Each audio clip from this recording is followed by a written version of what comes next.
welcome to Chasing a Murder Talking News. My name is Debbie, and I want to ask you guys before we get started to please push that subscribe button, hit the thumbs up, hit that notification bell if you would like notifications whenever we have new uploads. And so now we are working into part 15 of Life Beyond the Grave.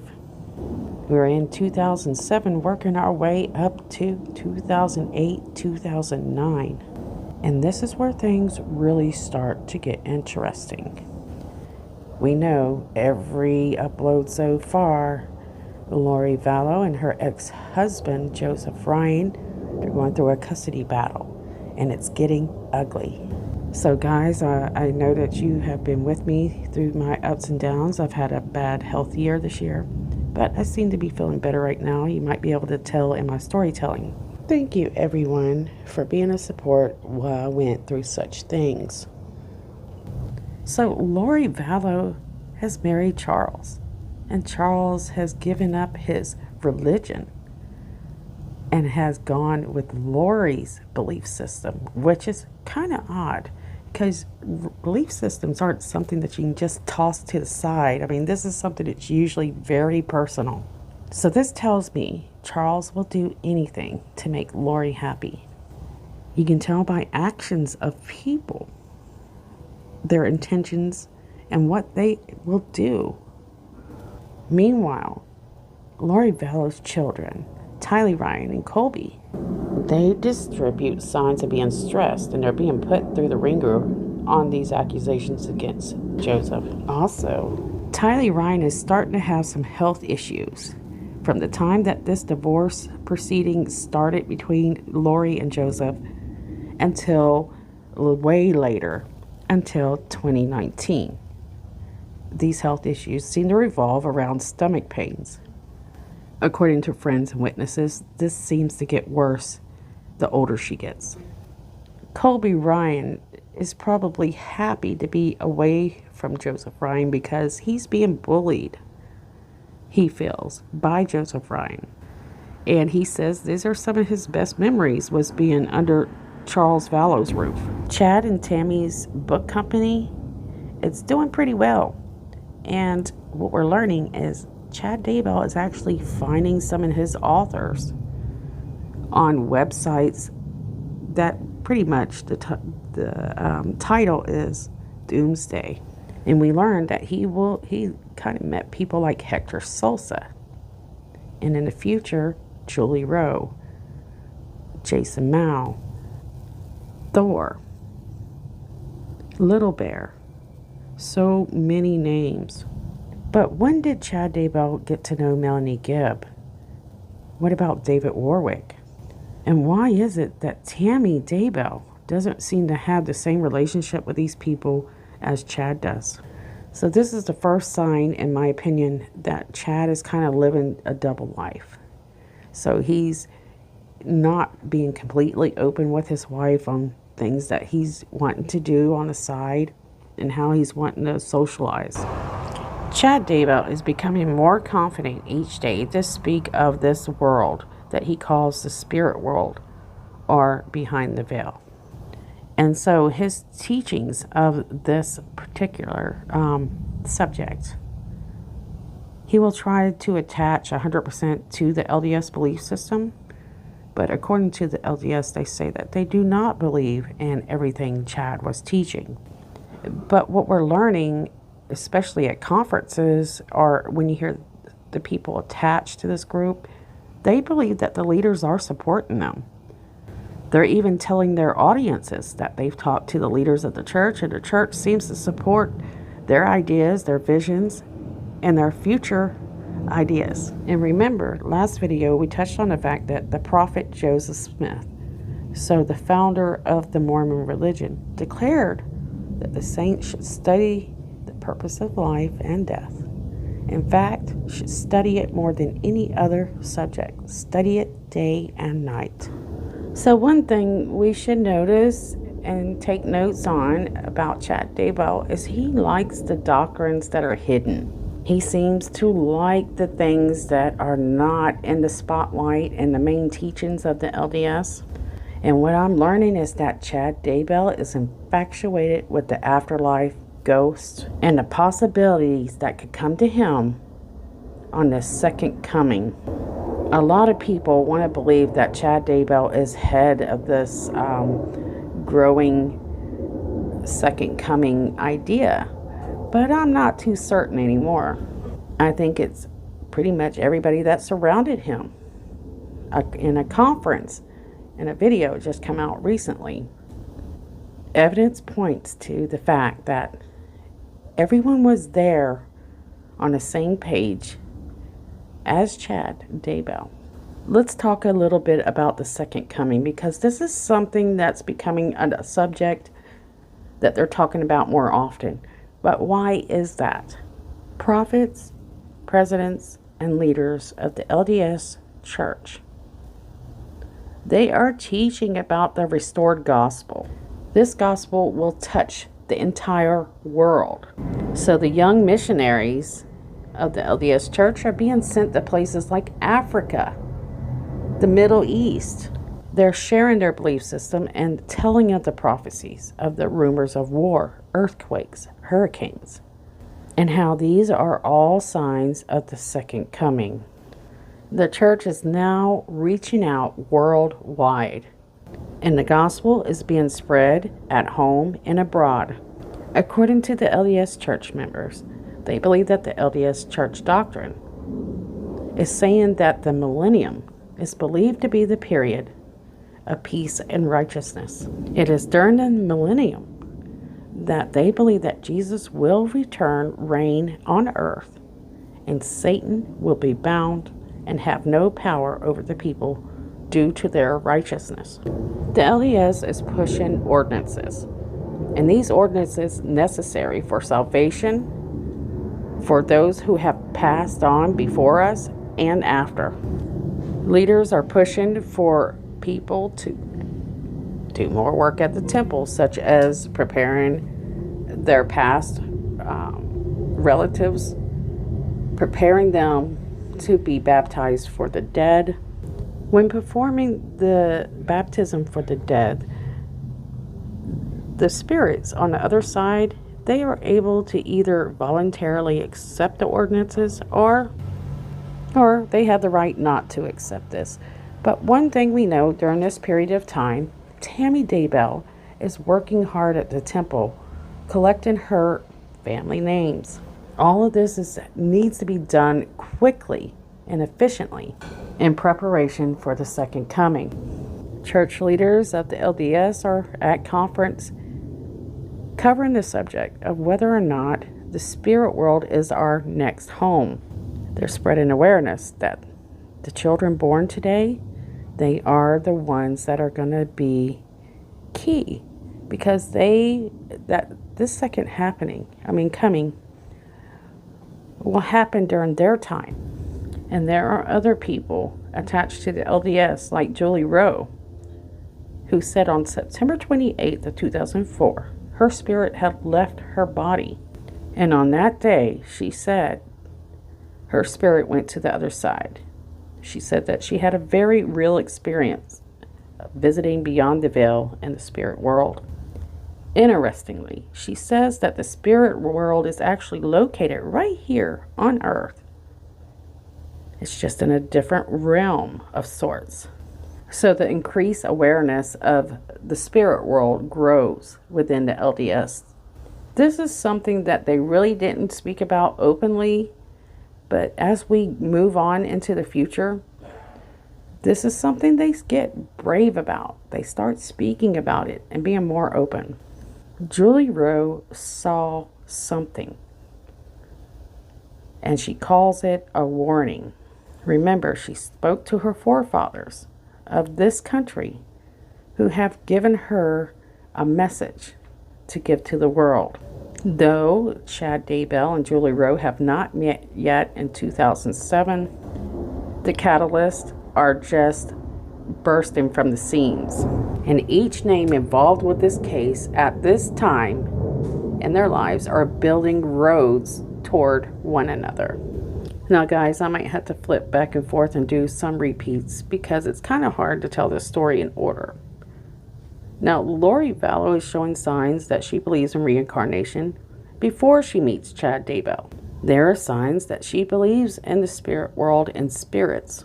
And it's in documents that was attached to Joe Ryan that Lori said that she believed that Tylee Ryan might be a reincarnation of the late deceased sister Stacy Cox.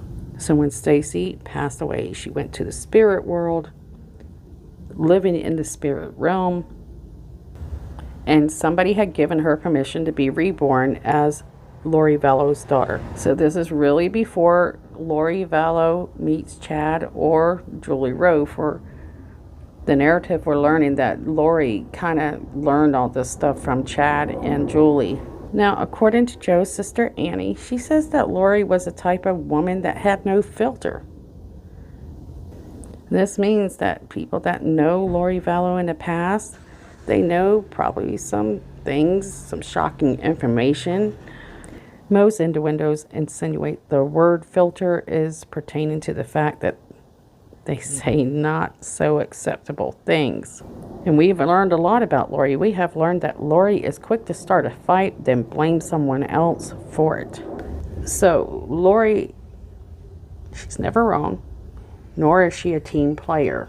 So according to Colby, her son, during this period of time in 2007 and on, they are settling into their new stable lifestyle in this new marriage to Charles Vallow. And Charles is, well, it appears that he's getting into some of this drama related to Lori's ex-husband, Joseph Ryan. We hear some concerning statements pointing toward Colby coming from Joseph, and it's becoming clear that Joe has a lot to say about Colby, Charles' new son.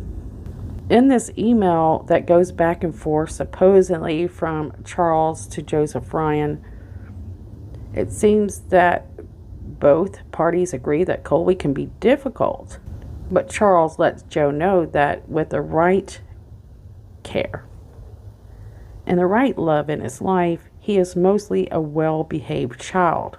So maybe Colby had some issues, dealing with people, because I think he felt like he was the man of the house. But it did, raise questions. Why is Joseph Ryan so concerned about Colby?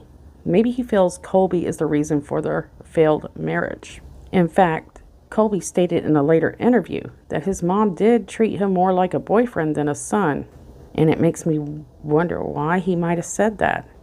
It's a very strange thing to say, especially out to public. But Colby is the type of guy that feels that he has nothing to hide. We know that children going through divorces and separation, they're not perfect. We've all had problems or seen them. And oftentimes, those children usually grow out of those problems as they mature, which I've noticed this seems to be the route that Colby takes. But sadly, doing the research, looking back on his childhood, he went through a hell of a lot of darkness and a lot of accusations. And I can't figure out, I have an idea, why does Joseph Ryan dislike Colby so much? What could a child do to a male, a grown male, to make him dislike them and act so irrational about it? Okay, and so this is where I must do a bit of speculation as to why. My idea is this. He was the reason Lori and Joe had problems, at least somewhat. I believe that he was a kid looking for his mother's full attention and wasn't happy with Joe. I noticed also that Lori's children don't seem to have a great father bond with Charles either. So this actually reflects how the children lack bonding with people, because they might feel as if those people aren't going to stick around in their lives very long. And maybe she raised her kids in a way that they needed to protect Lori. It seems that Lori's children love her so deeply since they were able to love. But what matters most to these children is getting the love from their mother. They absolutely adore Lori Vallow. And I've seen hints to where Lori may threaten to take her love away from the children if they're not acting as expected. Based on research at this time, it seems that Lori might have done this to Tylee Ryan especially. And we'll talk in details later, but she kind of threatens to send her to her father's house, Joe, as a punishment. So the question is, as you go through this timeline and story. Is Lori manipulating her children just as much as everyone else? Keep this in mind. Her children are raised in the LDS faith, but according to her love of this religion and belief system, and that they're taught to love God deeply, especially Jesus Christ. It is the priority in their life. We keep hearing that Lori Vallow is a lot of fun to be with. But if you ask other people that have crossed her, you'll find out that she isn't so fun. And who knows more than Joseph Ryan in 2007?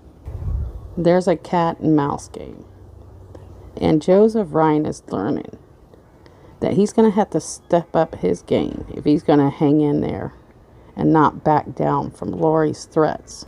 And who is in the center of all this is poor Tylee Ryan, starting to have the repercussions that reflect in her physical and mental health. And reading the documents of the stress that she endured at such a young age. I mean, this had to have been enormous for such a little girl. And doctors' diagnosis for all the stomach pains and stuff will reflect back to stress being the main factor. It's hard to believe that a 3-year-old, 4, 5, or even 6-year-old could be so stressed. And my question is this: if they were pinpointing the core of Tylee Ryan's problems being stress, then why is it that they didn't take their proper steps to protect her? And the fuel is burning even brighter between Joe and Lori, and guess who's in the center? Tylee Ryan and Colby Ryan. Around March of 2007, in March of 2007, Joe has a petition for Lori to be jailed and fined for overdrawn custody payments. And this only seems to make Lori angry. According to Joe's attorney, he said that Lori Vallow's third husband, Joseph Ryan, filed this motion back in 2006, stating he had been denied all visitations with his daughter Tylee for the month of August. Now, guys, this is where you need to remember what I told you to take notes of. Remember Lori making the accusations against Joe, the abuse accusations of the children. This is filed in 2006. So according to these documents that are coming out later, in 2007, a therapist said that she was concerned that Tylee was being pushed by her mother to make an outcry. Tylee kept saying the same thing until one day Tylee recanted. Taniguchi, Joe Ryan's attorney, has something to share. He has something to say about this situation. He believes that Lori made up a lot of this that Joe's accused of. He also says that investigators never found DNA evidence to prove, those allegations against Joe. And he said that his client, Joseph Ryan, had faced very hard times, especially financial challenges, because of all of this custody disputes over Tylee. So emails between the parents of Tylee reveal an audit claiming that Joseph overpaid child support for more than $9,000. And Joseph Ryan wanted litigation to end. According to Joseph Ryan's attorney, he said that each time Joseph Ryan would take a step, Lori would put an obstacle every step of the way. On March 25th of 2007, Joseph Ryan's attorney filed his own motions on his client's behalf. Motion to compel psychological evaluations for persons affecting the parent-child relationship. The motion moved to have the following individuals ordered to submit psychological and or other evals the GAL Tom Ware deemed appropriate. In these documents, Colby Ryan is known as AKA Colby Vallow. Also, all of these requested psychological evaluations requested would be done at the cost of Lori Vallow. So remember when I mentioned the fact earlier in the videos about Charles mentioning Lori was actually taking care of JJ, so just let her beliefs go however she wants them to be. Keep that in mind, guys, as we move forward to that time. Now, remember when I told you we learned that whatever Lori says is happening is usually, that someone else is doing. She's the one actually doing it. So if you apply those laws of Lori to this document, well, it might give you an idea of what was really happening. So in a motion for enforcement of possession and access, also for temporary and permanent injunctions, Mr. Ryan alleges the following. Respondent, who is Lori Vallow, has a history of child neglect or physical and psychological abuse directed against Tylee Ashton Ryan. Tylee Ashlyn Ryan. Petitioner, Joseph Ryan, requests that Lori Vallow is denied access or possession of the child, which is an alternative of Lori Vallow receiving supervised visits with a supervisor chosen by the court. And it mentions something that we're all getting to know is something that Lori does on a regular basis. So Joseph Ryan cites that Lori Vallow may violate court orders and prays the court will deem Lori Vallow at risk for international abduction of a minor child. So it appears that Joe Ryan isn't being very aggressive at all. He's actually begging the court to listen to him, to trust him. So the fact he's not being aggressive, he's not throwing punches. What he's doing is he's begging the court to consider that Lori might be pulling the wool over their eyes. He's trying to explain to them that Lori isn't what you think she is. She's just not that woman. She is deceitful. She doesn't care about the kids. At least take a look. Look in closer. Listen to me. Lori continues to bat her eyes and get them the direction she wants them to go, it seems. Also in these documents, they are ordering a psychological evaluation of Lori Vallow, Colby Ryan, and Tylee Ryan, as well as Charles Vallow. Guys, this is just horrible. You can't imagine what these children are going through. And I'm starting to wonder if Charles Vallow has fell for this drama and his strings are being pulled and he's being puppeted by the master manipulator, Lori Vallow. Because it appears that Charles Vallow might be actually getting into some of this.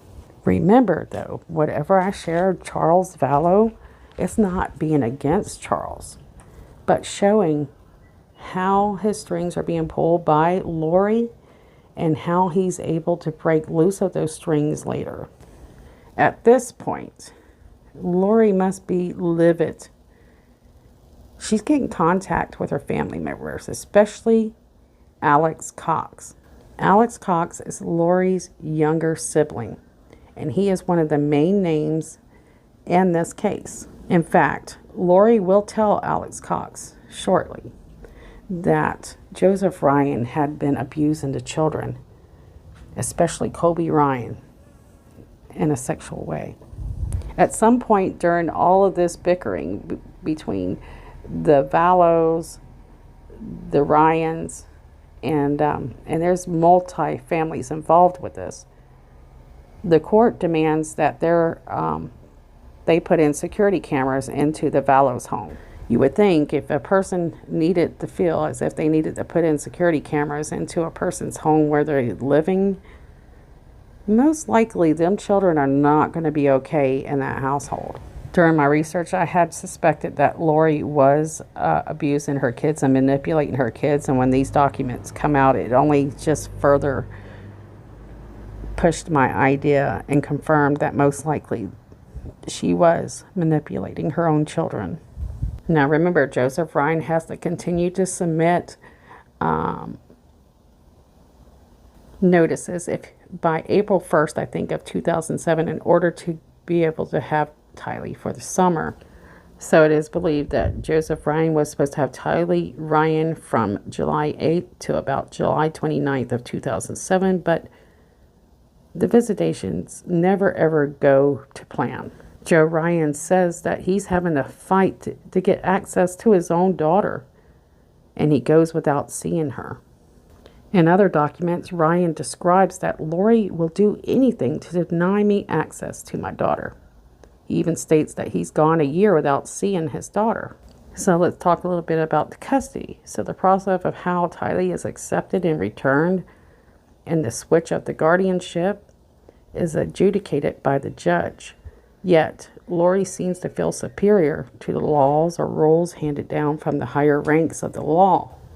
Lori seems to openly and blatantly take a simple transaction of delivering Tylee to her father into something nearly impossible. It seems that she can't seem to resist herself or contain her dislike for something or someone. And Lori is making it very obvious. She wants to make it incredibly hard for Joe Ryan. And Lori's reasoning to keep Tylee away from Joe Ryan is actually masked by concern. But is there any truth coming out of Lori's mouth? While this drama continues, it's at this time that Chad Daybell is publishing his book called The Great Gathering. In fact, when this story first broke, Adam Herbitz was one of the first ones to actually cover this book. It's actually part of a series that he writes, Standing in Holy Places. So Chad's book, The Great Gathering, is first published by Brigham Distributing for Nook, and that is in August of 2007. So says that it was actually published by his book company, the Springville Book Company, August 1st of 2007. In this book, one of his characters dies for a noble purpose. The death was unfortunate, but let me assure you that it wasn't an accident. And that was in an article that Herbert had written. So let's go over the details of this book. Chad writes, Verily, this is the word of the Lord, that the city New Jerusalem shall be built by the gathering of the saints. D&C 84:4. Before we finish reading the rest of the details on this, remember, Chad says that he's not very creative. And so he has to base his stories a lot on real life, whether it be people around him, his own family. But something in his books, they're going to be true. And in The Great Gathering, he names one of the characters after his daughter Emma. So let's go ahead and get started. In the near future, Tad and Emma North and their children live in the United States that is growing increasingly wicked. The Norths and their extended family notice that many of the Latter-day Saints are being deceived by alluring temptations, and they wonder how much longer the Lord will allow American society to continue its downward spiral. Then comes the invitation from the church leaders for the saints to gather together. Doesn't that sound familiar, guys? So it sounds, you hear him saying that the leaders are supporting the saints in the preparation for building Zion, which is going to be familiar later on. Anyways, continuing. This invitation isn't well accepted and even openly mocked, but those faithful church members who trust in the Lord soon find themselves accomplishing monumental tasks. Join these humble yet heroic saints as they embark on an unprecedented journey to build a new Jerusalem. The Great Gathering, the first novel in the Standing in Holy Places series, paints a vivid picture of exciting prophesied events that still must occur before the second coming. If you have an interest in what awaits the members of the LDS Church, this series should definitely be on your reading list. I noticed that the character Tad in this book reflects a lot of Chad Daybell's personal characteristics. Tad is a major sports fan. Tad has dreams to become a great sports star, just as Chad Daybell did in his youth. Also, There seems to be a likeness at this character, Tad, to Chad's. Well, he envies fame. He's always wanted to be a famous sports star. In this book, he writes about Tad painting his face and how the TV cameras zoom in on him. This is a very exhilarating and exciting time. He even talks about Tad and Emma's kids enjoying the spotlight that they're gaining, their father has has given to them, and that he actually achieves by just being a major sports fan. We know at least by 2006, Chad had an interest in the second coming and preparing for that second coming. In his book, his characters talk about this second coming and how the church leaders are kind of pushing them to be the saints to lead the millennium into this new way of life.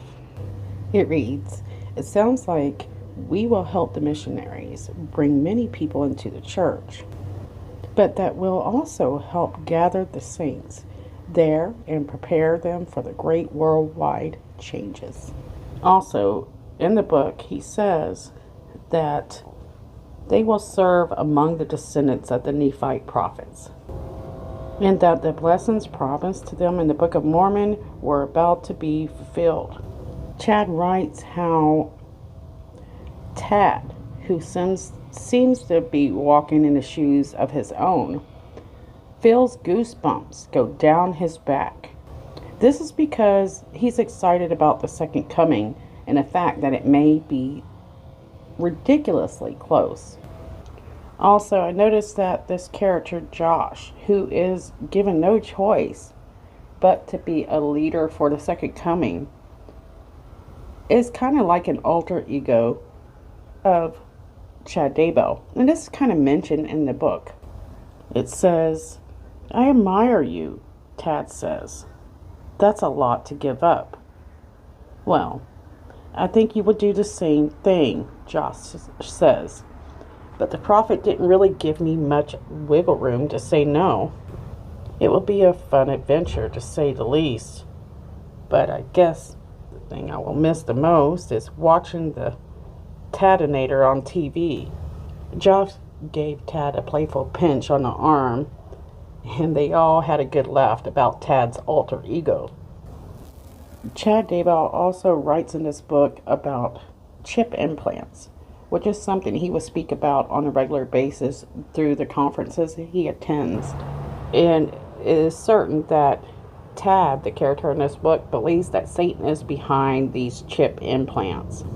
In this book, they're awaiting the LDS president to come speak on this subject, but he hasn't said anything yet.